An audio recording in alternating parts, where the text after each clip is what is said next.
എന്താ പറയുക, കഴിഞ്ഞ തവണത്തേക്കാളും ഇമ്പോർട്ടൻ്റ് ആയിട്ടുള്ളൊരു ഇലക്ഷനായിട്ടാണ് എനിക്ക് വ്യക്തിപരമായിട്ട് തോന്നുന്നത്. കാരണം ചെറുത്തുനിൽപ്പിൻ്റെ വളരെ അത്യാവശ്യം, പ്രത്യേകിച്ച് കേരളം പോലുള്ളൊരു സംസ്ഥാനത്ത് നിന്ന് നമ്മുടെ അവകാശങ്ങൾക്ക് വേണ്ടി, പ്രത്യേകിച്ച് നികുതിയുടെ കാര്യത്തിലാണെങ്കിലും കേന്ദ്ര ഗവൺമെൻറ്റിൻ്റെ ഒരുപാട് തരത്തിലുള്ള, ഇതുവരെ ചരിത്രത്തിൽ കാണാത്ത തരത്തിലുള്ള നീക്കങ്ങളുടെ പേരിലാണെങ്കിലും ചെറുത്തുനിൽപ്പിൻ്റേതായിട്ടുള്ള വലിയ അന്തരീക്ഷം കേരളത്തിൽ പ്രത്യേകിച്ച് ഉയർന്നു വരേണ്ട ഒരു സാഹചര്യമുണ്ട്.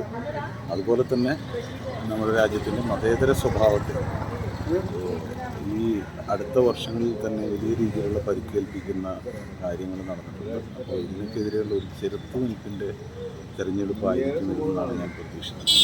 വളരെ ഇമ്പോർട്ടൻ്റ്.